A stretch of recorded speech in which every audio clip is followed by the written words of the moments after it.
What's going on today, GOG crew? It's GOG James here. Today we got something spicy for you guys. We got the tier list video. Today we'll be breaking down the black archetype here, which includes the Navy, CP9, and a bunch of other cards as well too with that. We've got 4 different categories going on for this tier list video. We've got staples, which is going to be the top of the line. Cards that could be splashed into any real black deck, which is going to be mandatory, right? And then after that we have the great in the respective deck. It's a good card, right? But it's only good within that certain archetype, right?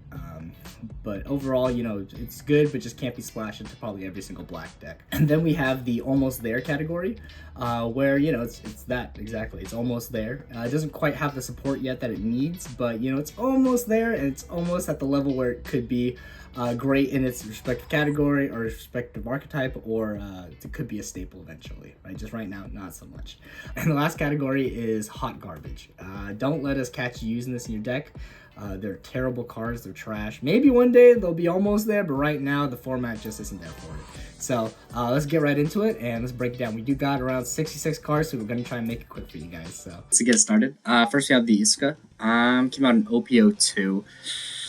Right away, I think I'm going to put this in the almost there. You know, it has that double swing capabilities of when it KOs a character. It can basically restand itself and swing again. It's, man, tough call right away, right off the gate. I wouldn't say it's staple, definitely not. It would be great in its respective deck, like I said, with KOing, but I just feel like it's just too slow. You know, by the time you get out there with that Dawn, sure, you can get it up to 5 and swing, but I think it's almost there. We'll go with that, yeah. Next is the Onigumo.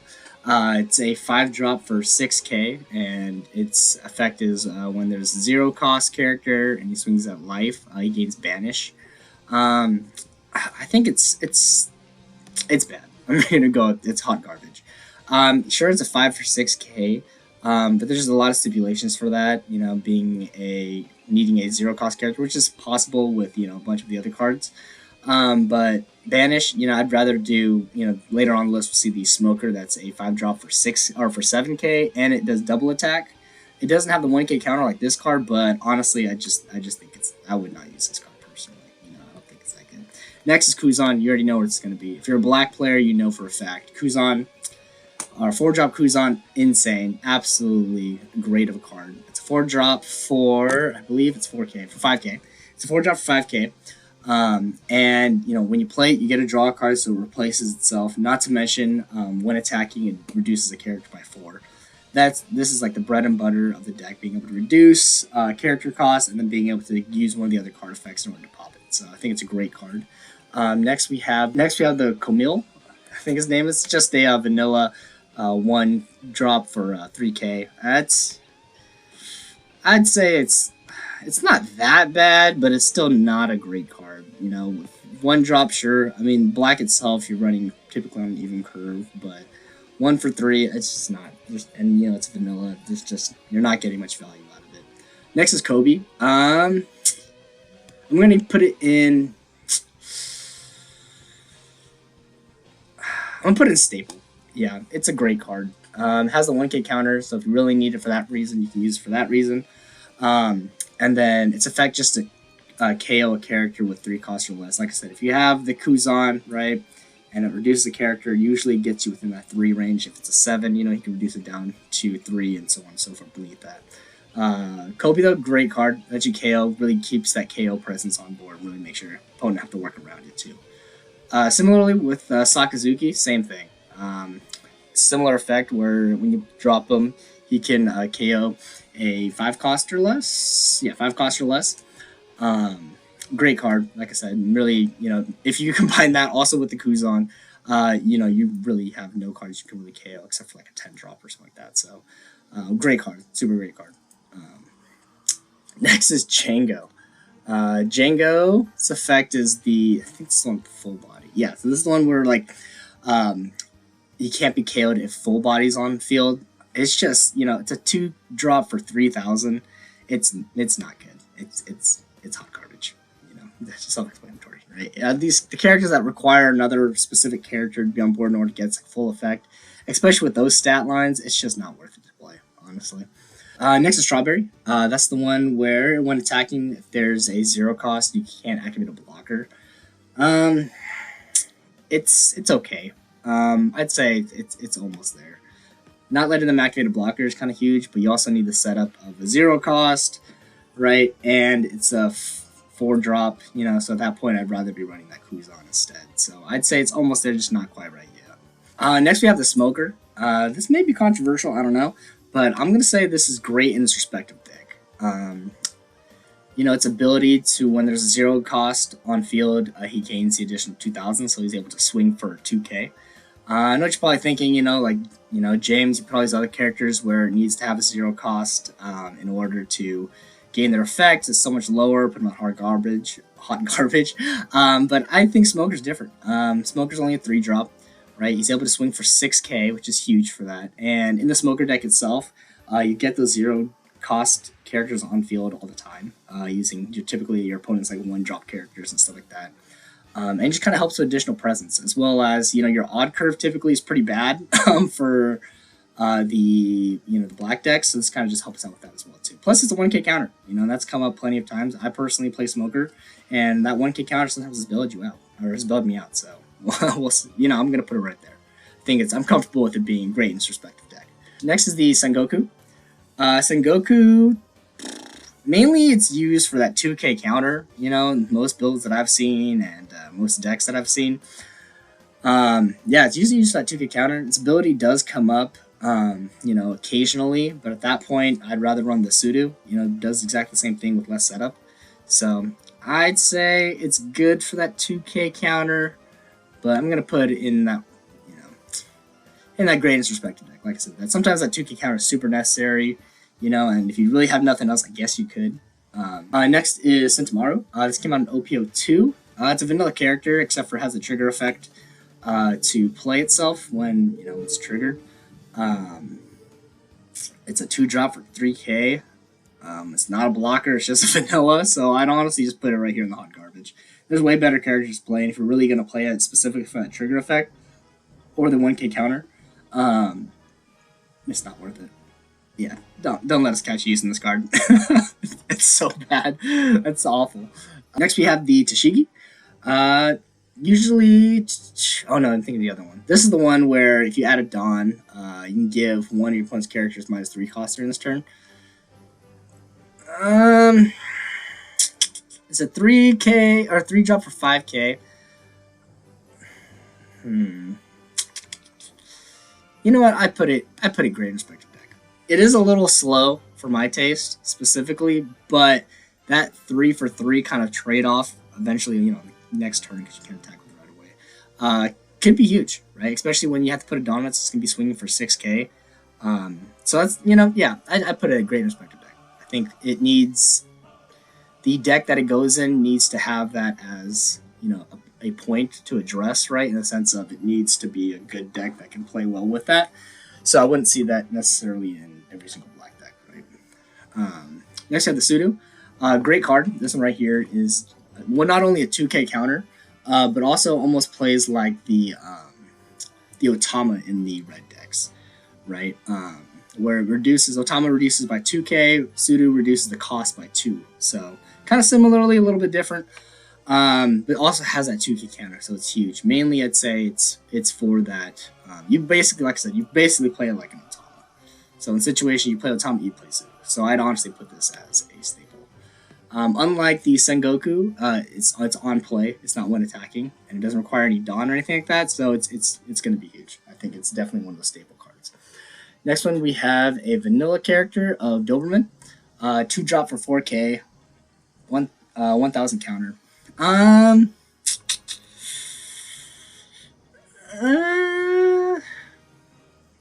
gonna put it in hot garbage. Not towards the very, maybe like we'll put it with this guy. 2 for 4. It's not bad. But there's better 2 cost characters to play, right, than this one. If you really need that, I don't think so. Next, we have the Don Quixote Rocinante. I put that as a staple. I know this might also be a controversial point, but me personally, I think it's a great card. It's a 2K for 2. For drop 2, it's a blocker. It doesn't have as good of effects as you'll see as some of these other blockers, but it's still a great card. It's a low cost blocker. You know, in the black deck, sometimes you really just need a blocker on board for cheap, right? And this is the one. This is the one I prefer. I think this is one of the better ones, to be honest, here too. Here we got the Jaguar de Sol, 4 drop for 6K with the 1K counter, vanilla. Um, yeah, I think it's good. You know, anything for 4 for 6 is gonna be big. I think 5 for 7 is a little bit better personally, just because it requires your opponent to have to use more Dawn in order to address it.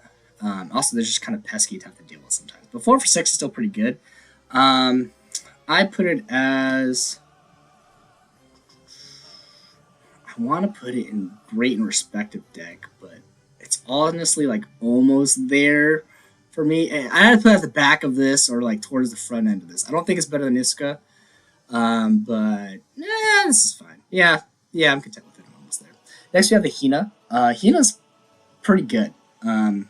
Personally, I don't run Hina in my smoker deck, but Hina is still a great card. It's a 5 drop for 6K. It has a blocker effect, and basically it could be a double blocker, right? Where it's being blocked, and then you can select a character with a cost of 6 or less. Yeah, 6 or less, and that character can attack. So it's basically because of double blocker. Me personally, I don't run it. I'd like to. It's just too expensive for me. It costs too much, but it's a great card. Seriously, nonetheless.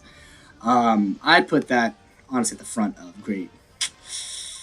Yeah, I put that the front, the foremost as great in this respective deck. Not necessarily a staple. You know, some decks can't afford that 5 drop. It's just too expensive for them. But I think, yeah, I think that's a good spot for it. I would leave it there. Full body, you already know, right next to Django. Terrible. You know, it needs Django on field, and then he gains 3,000 power during this turn. So it's like, yes, it's a 2 drop for basically 6K, but the setup for it is just enormous, right? It's just not worth it, you know. And then you have the 1K counter. It helps with it, but even then, it's like there's so many better cards. So you would not catch me using that one. Next we have the Bellemere. It's the one where if you rest a character, you can give one of your opponent's characters -1 cost during this turn, and then up to one of the leaders gain 1,000 power during this turn. It's a 1 drop, so that's a good effect in the sense of it reduces by 1. Very rarely, though, are you going to be running into cards that are outside of your range with the Sakazuki and the Kobes by 1. Usually you need that additional, so I really don't see the value in that. I'd rather be playing the Sudo. That 1K boost, it's okay. I don't see it being like the game changer that you absolutely need it. So I put it in almost there. You know, not quite that ideal card. It gets kind of outplayed by the Sudo, but it's still pretty good. It's still alright. Alright, now we have the Helmeppo, which also came out in OP-04. I think this is the one. Yeah, this is the one where if there's when attacking, it does the -2 cost and then has the +2K if there's a character with 0 when attacking. So honestly, that's pretty good. I think and it's a 1K counter and it has a trigger effect. I'm not gonna lie, I think this is better than the Smoker. Yeah, you know, you know what? I'm gonna probably replace my Smoker with this card. Seriously. It can swing for 5, so not quite the same as the Smoker, but the fact that it has a trigger to play it, and then also has the ability, kind of a Kuzan-esque ability of when attacking can reduce a character cost by 2, is kind of huge. So, you know what? I'm definitely going to put that up here.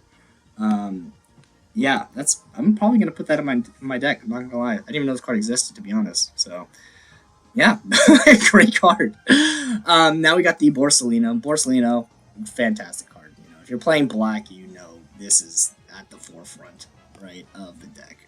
Probably the best blocker in the game itself, honestly, I'd say. It gains 1,000 attack or 1,000 power during your opponent's turn, and then also can't be KO'd during your opponent's turn. The only time where it gets a little tricky is when it's your turn and you lay off a trigger effect, or your opponent gives off a trigger effect, and then it pops your character. So that's the kind of the gray area for it. But other than that, it's such a fantastic blocker, such a fantastic card. It's 4 drop for basically 6K. on during your opponent's turn. So fantastic.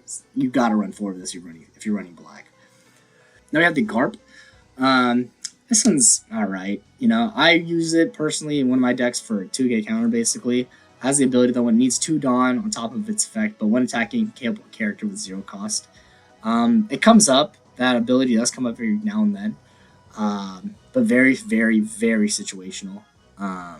So I'd say I'd put it in towards the back end. It's great as a 2K counter. Like I said, your choice of 2K counters, pretty vast in the sense of like there's a lot. And I'd say it's one of the better ones, but it's not like you have to run this card, I'd say. So I put it like right in the middle in the mix of great respective decks. Now we have the Yamakaji. It's vanilla 3 for 5. It's not bad. That's pretty good. It's dare say for stat wise, but I'd rather run the Helmeppo at this point with that, or that smoker. So I put it back in the I'll put it right there and almost there. 3 for 5 is still pretty good, but not quite. 10-drop Kuzan.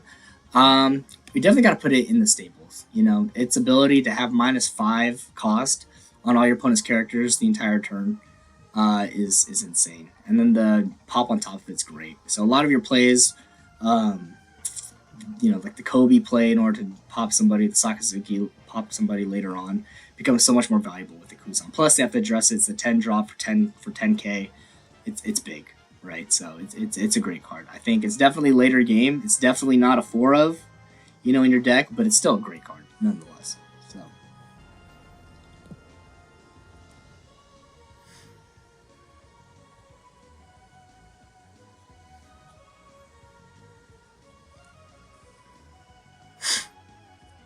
now we got the 8-drop Isho.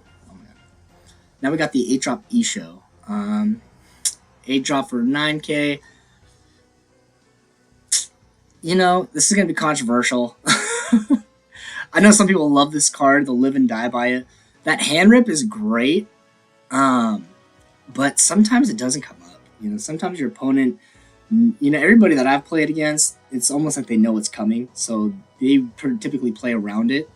Not to mention the ability to have like the -3 cost requires a Dawn. It's already an 8-drop. When you're not going to get that off on the, you're typically not going to get that off on the turn you play it.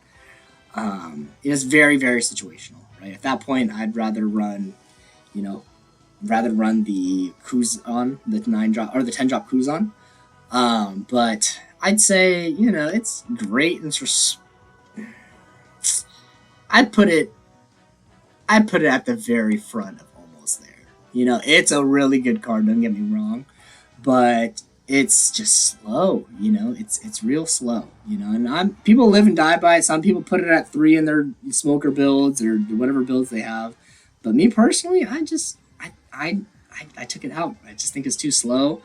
But don't get me wrong though, when those situations come up where I'm like, oh my goodness, I wish I had the Isho, those are feel bad. But typically that very rarely happens, and it happens way less than the fact of me being happy that I don't have it to begin with. So I'm going to keep it right or almost there. It's definitely at the tippity top of almost there. I don't imagine any other card being above that. Even then, in its respective deck, it is. No, we're keeping it almost there. Next, you have the Virgo. I was messing around with this card a little bit in one of my decks. It's a 5-drop for 5k. With the Dawn on it, it can't be KO'd in battle. So that's huge. And it's a 2k counter. So it's a great card. But like I said, it's expensive. And at that point, I'd rather be running around with other cards. So I'd put it in almost there. I put it, right here. We'll put it almost there. Great card, but like I said, very situational when you need it. And sometimes you're debating, do I need it for the 2k counter or do I need it for the actual swing power? So, yeah. Kaku. It's a great card within the CP9 archetype, but it's definitely not splashable in every single black deck, I'd say. So I definitely put it in great respect to archetype. Like I said, it's very dependent upon the CP9 cards. You need to grab the CP9 cards from the trash, put them at the bottom of your deck, and then you get a KO. So it's great in the aspect of you get to keep recycling some of the CP9 stuff, but you won't see it in a smoker build, you won't see it in a Zephyra typically. unless they're running like a really heavy CP9 package. So with if it's a CP9 deck, you're gonna see the card no matter. You're gonna see the card like at 4 for sure, but you won't see it in every single deck. So I put it. That's why I'm not gonna put it in staple. Right. Same with Khalifa. I have seen Khalifa in some of the smoker builds, some of the other black leader builds. I'm gonna be kind of basing a lot of these off smoker if you haven't noticed already, just because that's the deck I'm very familiar with. That's the deck I've been working on for a really long time. So it's kind of a little biased. So, but Khalifa, it's a 2K counter, 4 drop for 4K.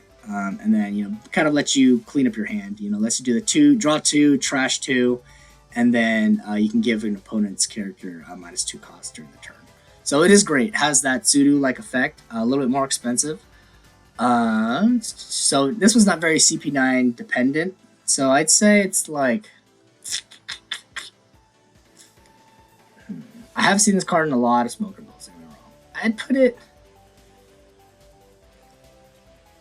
If there was a category in between Great Respect Deck and Staple, I'd put it there, but there's not, so I'll put it just right here. I'm only going to put it behind Helmelpo because I'm actually physically going to go downstairs into my garage and go work on my deck and change that and put the Helmelpo in. So, one, I have to remember, but also, two, it's a pretty good card, so we're going to put that right there. More CP9 stuff. We have the Kumadori. 4 drop for 6K, pretty good. Vanilla 1K counter. Like I said, great for the CP9 stuff. It's easily one of the cards you can probably figure out off of, or recycle off of with Kaku. So we'll put it back here. Yeah, put it back there. Corgi. It's another one. This is a world government card, so it's not going to be useful with all the CP9 stuff. Not going to be useful with the Navy stuff like the Searchers. So it basically just lets you recycle through your deck in the sense of draw 5 and then you get a trash 2 and you place the rest at the bottom of your deck in any order. So with that, I'm sure it works well with the CP9 stuff because they get to manipulate the trash a lot. So I'll probably put it in Great Respect deck, probably towards the end though. So I'm sure it's useful in there, especially at a 1 drop. I imagine it's gonna be fairly useful. Next we got Jerry. It's a CP6 card, so not really useful through. Actually, I think the CP stuff just a CP, so it could potentially be useful in that sense. It's a 2 drop for a 4K.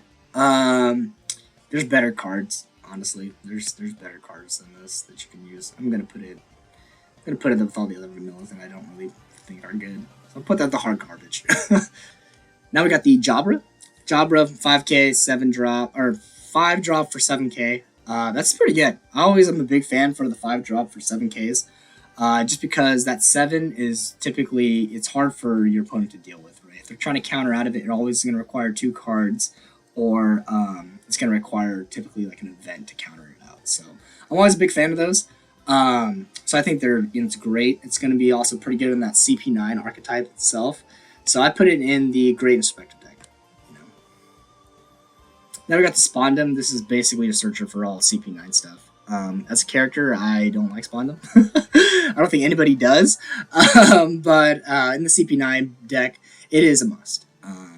You get a reveal 1 card that includes CP, and then you get added to your hand, and then you get to just trash the rest, right? So it's kind of similar to the Brinu, which you'll see that's actually coming up on this list. So I know it sucks. I don't know why the searchers, all of the searchers just trash, right? In CP9, okay, that makes sense because they typically manipulate the trash. But for the Brenu, man, that could be so much better. Red has the Nami. What is green? Green has the Bonnie. You know what I mean? It's like, just give us something like that. It sucks. And they get 5 cards. Why do we only get 3? Right? So it's great in this respective deck. It is very much so up there. It's their main searcher within the CP9 deck. They run it at 4. It's their best opener. Right. Now we have the Neto, whatever. It's a 3 drop for 5K. Still also I like that 3 drop for 5Ks too. Not as much as the 5 drop for 7Ks, but I still like it. And it's a 1K counter.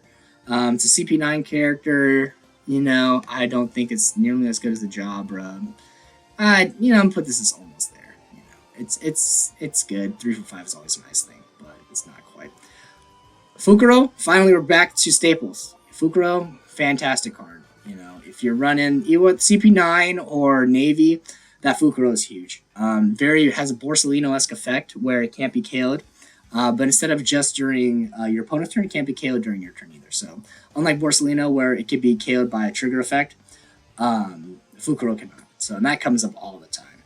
So, now that I'm thinking about it, that Smoker also can't be trying to justify my choices here. But now that I think about it, that Smoker can't be KO'd by card effect either versus that Helmeppo. But does that come up? I don't know. Like I said, I gotta take that to the shop and start thinking about that, process that through. You know, let me know what you guys think regarding that, and so you can help me decide. I'm very much a little leaning towards that Helmeppo. Yeah. Next we have that Bernu. You know, whether you have a CP9 deck or it's a Navy deck, I'm pretty sure they all run this card. You know, there's so many Navy cards that you have to run. You know, like I was saying with the Borsalino and the Kuzan and then the Sakazuki that most decks run. Those are all Navy cards, right? So they're all able to be searched out. And, you know, Black itself has a terrible search ability in the sense of it's only 3 cards. So you're not going to be able to search nearly as much as the other archetypes. So I put Bernu as a staple. No particular order. Oh, yeah. I'll put him closer up here. Put him as a staple. Most decks are going to use him. So he's a searcher, you know. Not very as specific as CP9 as the Spondum, because Spondum is just, you know, the CP9 stuff. And typically, Navy won't run CP9, but CP9 will run Navy, if that makes sense. So I'd say it does have more value than the Spondum. Now we got the Bluto. It is a 5-drop for 6k. With the Dawn, it gains blocker. And then on KO, you got to play a character with CP9 in it at a cost of 4 or less, rested. So it's great. It replaces itself when it is KO'd.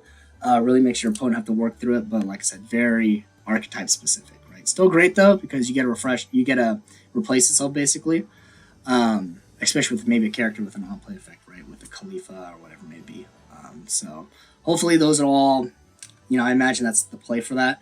But like I said, very, very much so CP9 and very much archetype dependent. So next we have the 1-drop Helmeppo. This one has 0 power and it's a 1-drop and it came out in OP-03.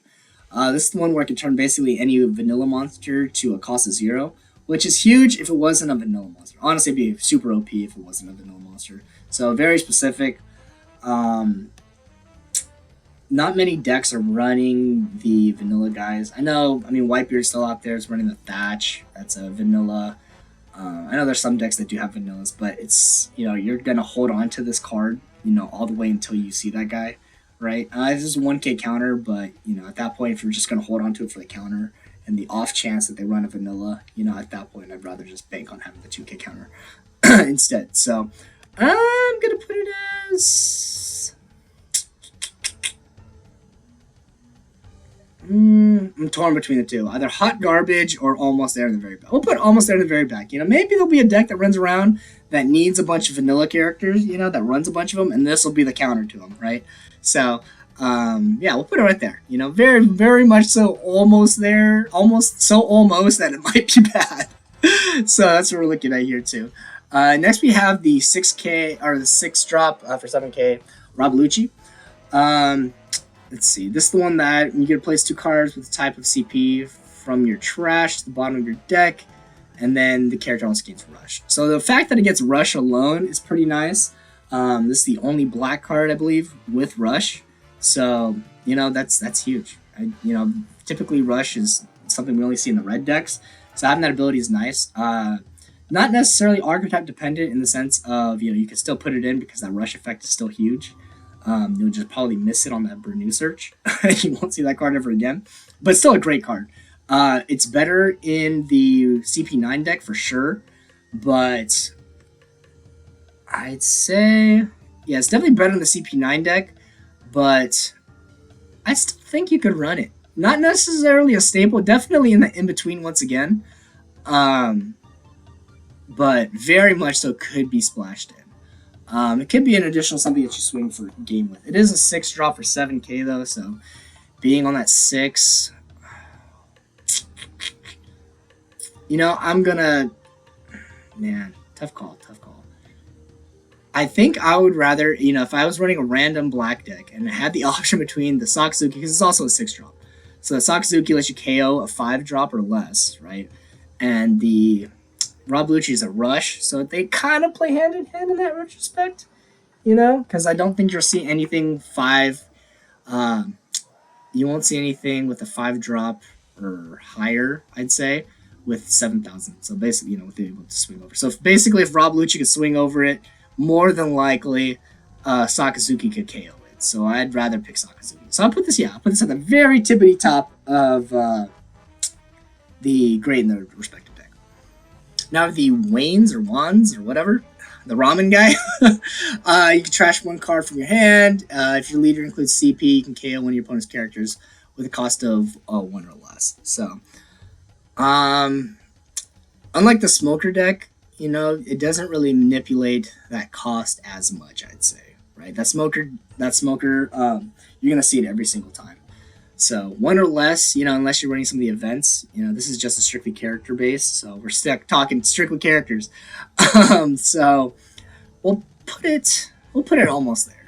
Like I said, and you need more characters that reduce costs, because typically the 1-drop characters, or if a character you get down to 0, typically they're not going to be so much of a threat that you need to drop a 2K counter on. At that point, there's events that do that. Right, sure, it's 2 for 4, so that kind of helps, but it's a stretch. You're reaching. Now we have the 1-drop Kobe. Trash 1 character from your hand, KO up to 1 of your opponent's characters with a cost of 0. Similarly, it is Navy, so you would be able to have it in that staple side. I mean, not staple, in the Navy side of things.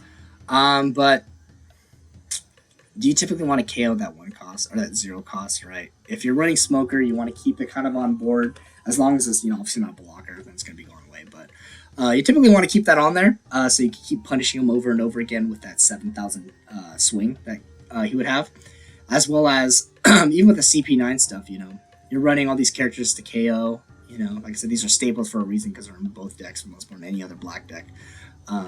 So typically you're going to be KOing those cards. And if that off chance you do see one that you're not KO'd, or that you haven't KO'd yet, that's at a 0 cost, right? And you want to run this Kobe, like I said, it's just, you're reaching. You're really reaching. So we'll put it almost there, towards the middle.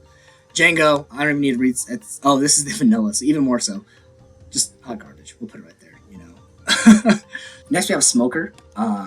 It's a great card. I definitely would put it in the great and respective deck, though, because it requires that 0 cost, right? I think it is better because it does double attack, so you're able to, in a sense, when you're reaching, a different type of reach, but when you're reaching to do more damage with it, so you bump it up super high, and you have a 0 cost character on field, that double attack is huge. They either have to address it right away, or you put yourself in a situation where they can't address it, and then you get that double attack, which is huge. So I think it's great. Definitely better than the banishing effect that this character down here has. This character, whose name escapes me at the moment, but definitely I feel like double attack has more value than banish. Now we got Sengoku. This is the 5-drop that came in the starter deck, where you get to give one of your opponent's characters -4 cost during this turn when attacking. So it is a 5-drop for 6K. There's better cards out there. Even if this Smoker was a vanilla, that's huge. Like I said, 5-drop for 7K is still nice. But the fact that it gets a double attack effect too is just huge. So having this one for -4K, honestly, I'd rather run that Helmeppo for -3, I think it was, or -2, either way. So I'd put this in like almost there, not quite great, not definitely in front of that Helmeppo, but still. Now we have the Tashigi. Great card. This is the one that you rest and you get to make a character have -2 cost. It's also a 2K counter, so I think it's huge for that respect. You're gonna probably hold on to it for that 2K counter, but if you really need to reduce something, you always have that option. So I put that as definitely will put that as a staple up here. You can see that. Did it make it? Yep.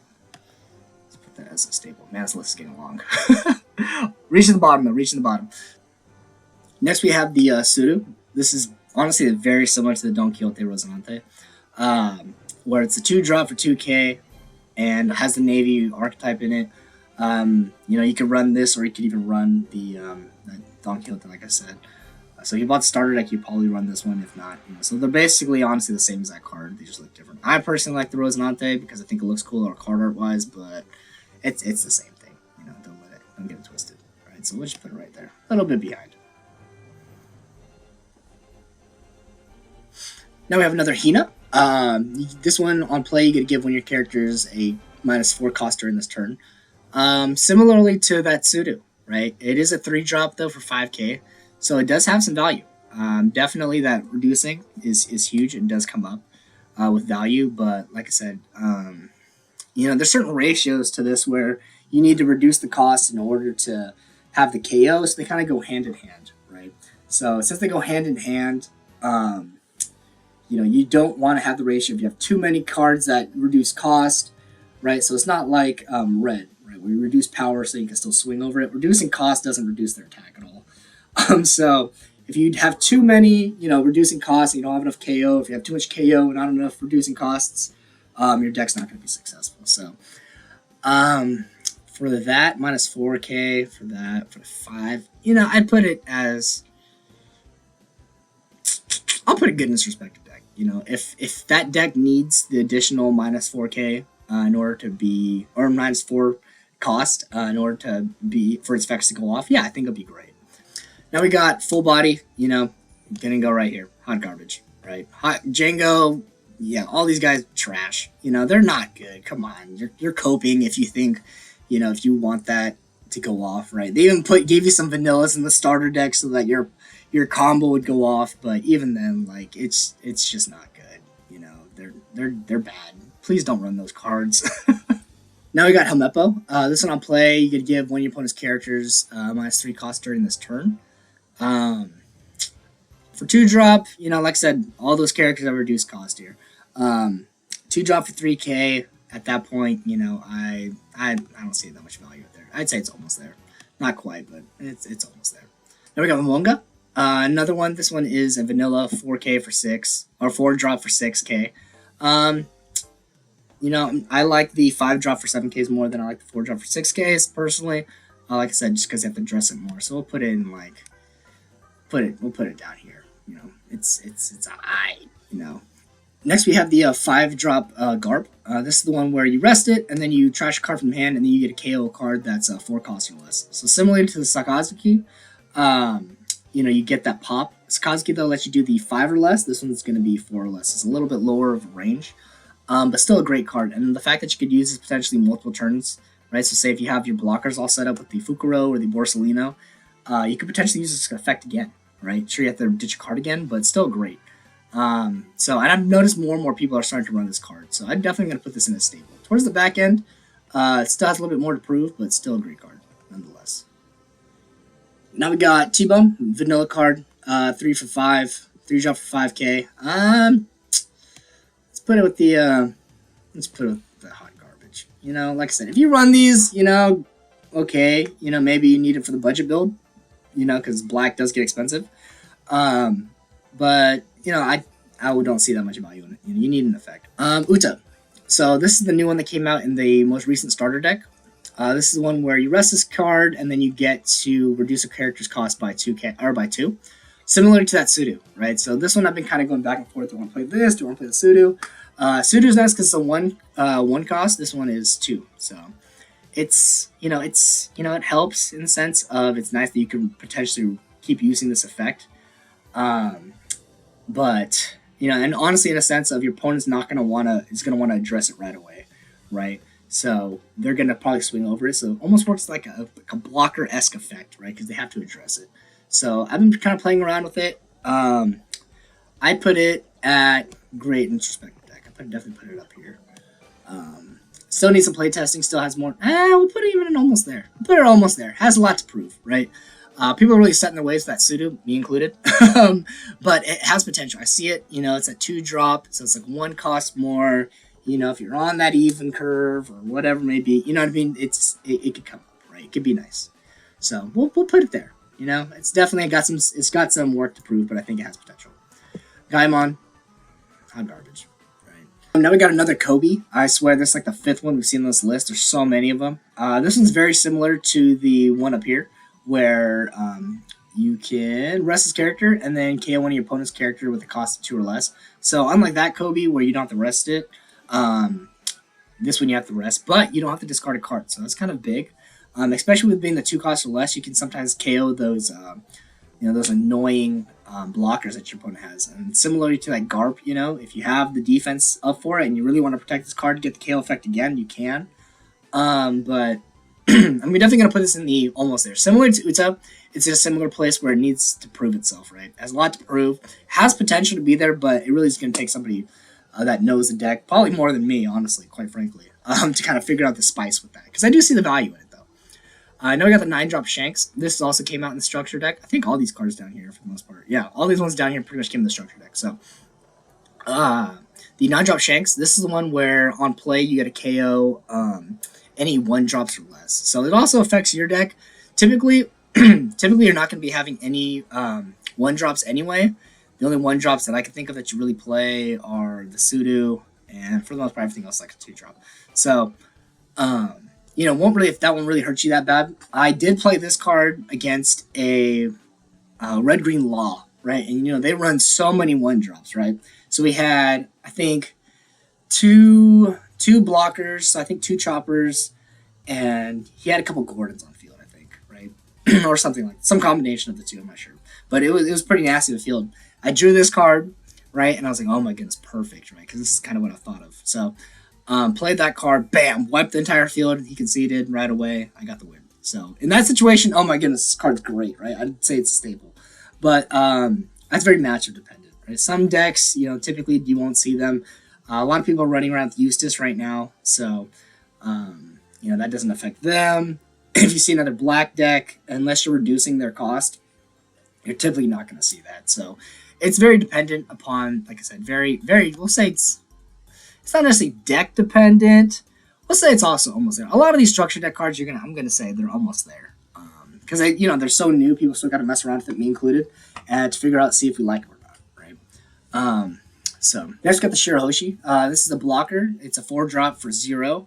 This character, on play, you get to reduce a cost by 4, which is huge. In that sense, maybe paired with a Sakazuki, you could do some pretty nasty plays with it, or paired with a Kobe, you could. But that's a lot of setup, right? It's a huge setup for that. It's a very expensive turn. If you use that plus Sakazuki, you're looking at 0. Or maybe if you're using this card, maybe some of the new events that came in with this deck, pretty good with that. But I'd say it's very, it has a lot to prove, right? Very much so like the Helmeppo, right? Maybe not right now. I think I'd much rather play the Borsalinos or the Don Quixote Rosinantes, right, instead of this card, right? A blocker's great and all that, but a 4K blocker for 0. Even then, I'd also rather play the Hina because you get to do the double block. So I think it's not there yet, But maybe one day, maybe if there's more cards that need to, maybe I don't know. It needs some help. Next, we have the Vivi. This card. It's just your standard blocker. It's a 3-drop for only 1,000 though, and has a trigger effect to play this card. I think this card is garbage. I'm gonna be honest with you here. If you're some people, I think I saw somebody say that they're using this specifically for the trigger effect, right? If you're really playing that card for this trigger effect, it's just so slow.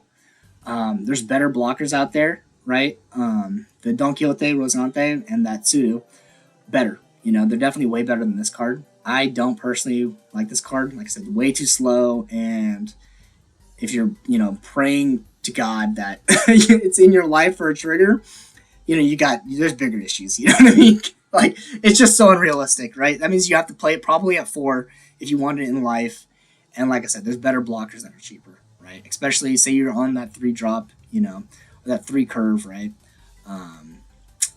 I'd rather have the Don Quixote Rosante and then boost up, one of your characters, whether it be your Rob Lucci or your Smoker or whatever it may be that you're running, right? You might as well just use that Don for something else instead of playing this card.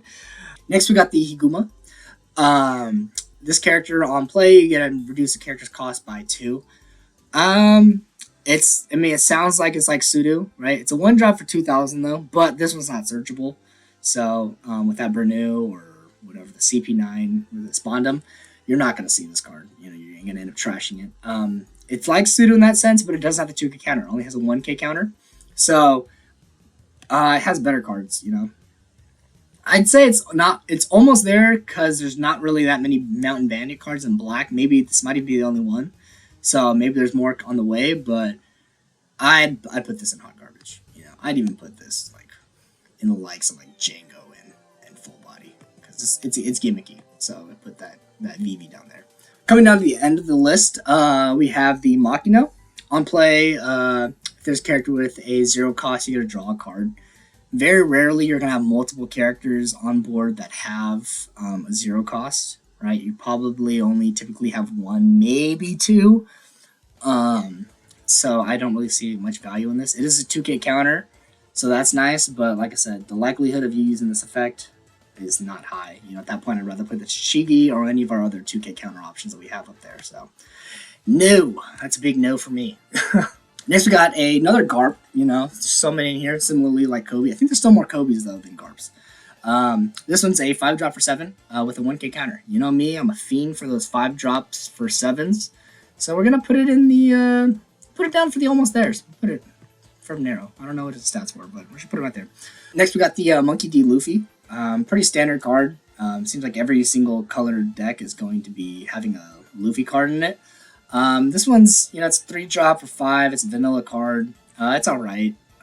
I think they probably just put it in there for the starter deck. Oddly enough, I thought they'd put the leader as the packaging, but instead they put this card, so it was kind of weird. So I'm not sure. Maybe this is originally the leader, but I don't know. Maybe it just got changed up and not positive. So it's just my theory. Now we got Laboon.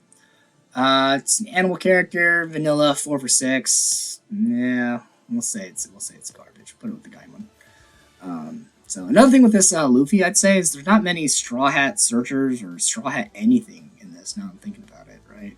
There's not much Straw Hat. So, I mean, realistically, like, there's not much... You're not really seeing much value for it, you know? Next, we have the Bond Clay. This card is super unique in the sense of where, you know, it has, like, a self-destruct kind of ability. Or if it swings into a character, even if it doesn't KO that character, you can KO this card and then also KO your opponent's card. Right, so it's a 5-drop character, you know, requires some sort of setup because it does require that extra Dawn. But it's a great card. It's very interesting, very unique. You know, I think it's the only card like it that does that. So I put it as almost there. You know, it requires a little bit of it needs some fine tuning and, you know, kind of figuring out what really works with it. It doesn't have any searches. You know, it's not CP9. It's not a Navy card. So, you know, it requires kind of, you know, a special touch within the sense, right? So now we're down to our last 2 cards. These last 2 are in the promo packs. So this is Morgan. When attacking, you get to give a character -3 cost during that turn. It's nice. It has that, you know, that effect of reducing character cost, which is nice. Everybody likes to see it. I'd say it's good in respective decks. You know, like I said, some of these decks, some of these cards, they're really great. They really need the reducing of cost, right? Like I said, CP9, they don't have necessarily that easy reduced by 1 that Smoker provides, right? Rabalucci has the double swing instead. So maybe they need, you know, some of these cards that reduce cost. So I'd say it's, you know, 4-drop for 5 is still real nice, plus having that ability to reduce cost. So I put it in great respective decks. Finally, we have the Sengoku. This one is the 5-drop for 6K. Similarly to the other Sengoku, with a Dawn, you can give all your opponent's characters -2 cost. So it's great, similarly to the Morgan we just put down, but this is going to be all characters, so that's real nice, seriously. And it's a 5-drop for 6K, so basically, or 7K, because you have to give that Dawn to get its effect off.